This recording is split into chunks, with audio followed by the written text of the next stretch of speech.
questions are growing over whether months of conflict with Iran have placed severe pressure on the United States military's most advanced air and missile defense systems.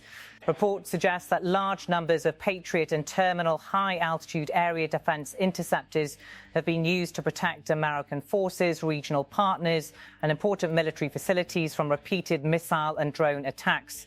The Patriot system is designed to counter aircraft, cruise missiles, and short-range ballistic missiles. THAAD is mainly used against ballistic missiles at higher altitudes and longer distances. Together, the two systems form important layers of the American missile defense network. They are especially valuable in the Middle East, where several United States bases are located within range of Iranian missiles. A recent analysis estimated that the Iran conflict may have reduced the pre-war American Patriot interceptor inventory by about 65%.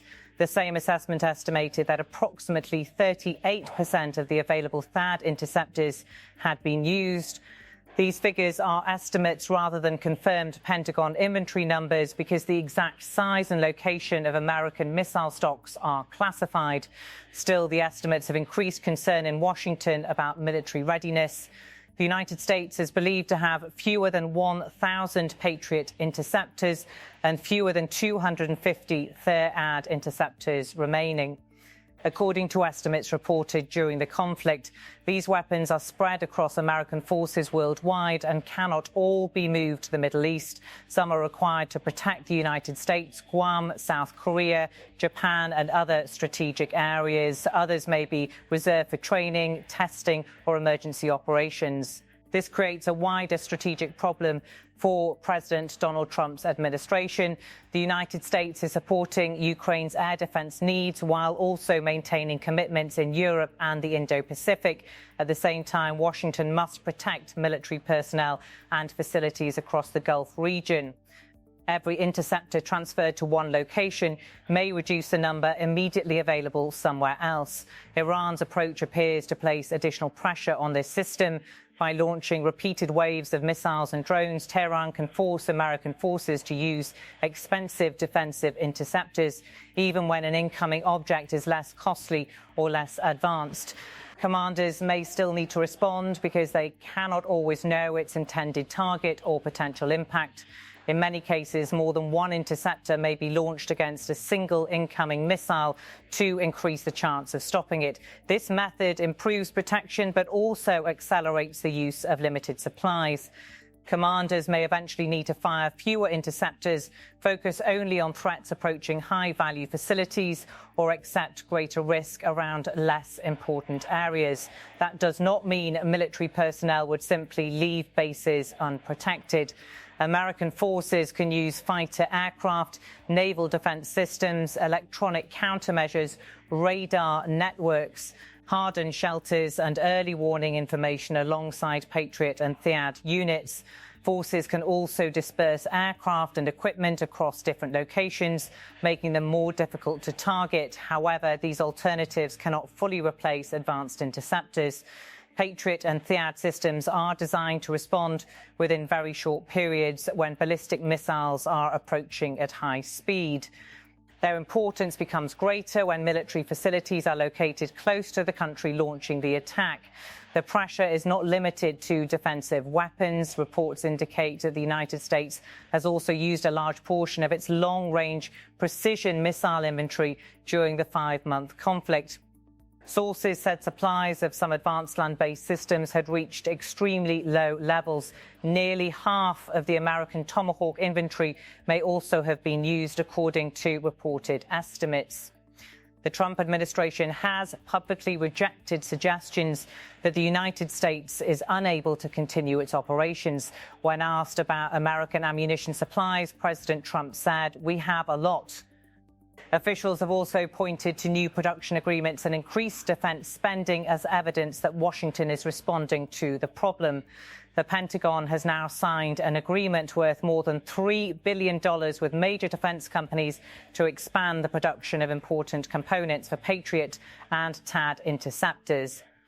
Under the agreement, Patriot component capacity is expected to triple, while THAAD component capacity is expected to increase fourfold. The plan includes creating an additional production source for PAC-3 rocket motors and increasing supplies of specialized components. Washington is also seeking to expand annual Tomahawk production from around 60 missiles to as many as 1,000. These targets show the scale of the Pentagon's effort, but production increases will not immediately solve the shortage.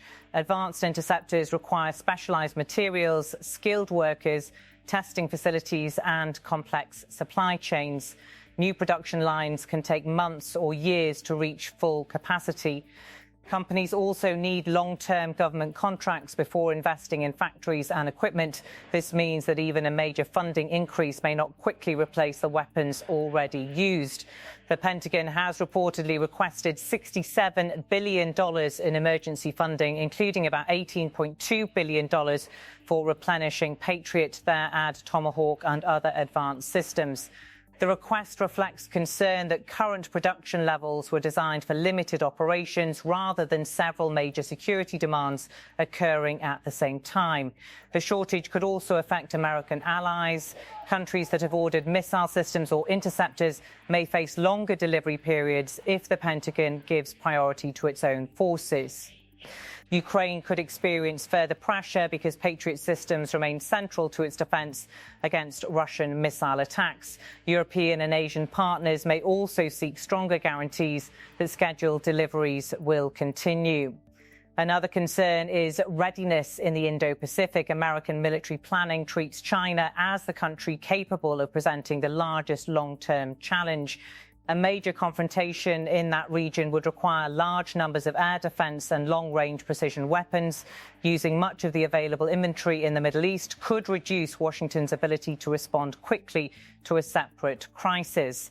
Supporters of the administration argue that the conflict is revealing weaknesses that should have been addressed years earlier.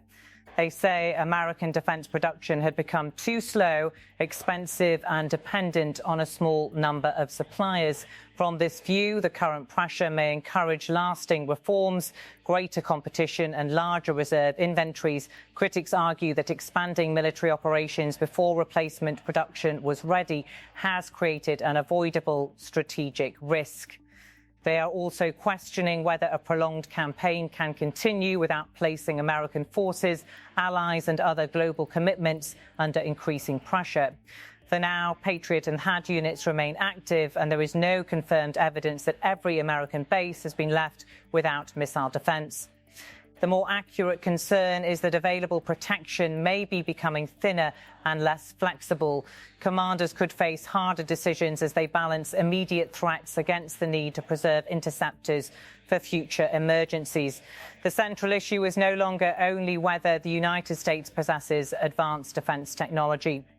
It is whether the country can manufacture enough of it quickly enough to support a prolonged conflict while maintaining commitments in several regions. Washington is now trying to increase production, secure new funding and strengthen industrial supply chains. Yet those measures will require time until larger numbers of interceptors begin arriving.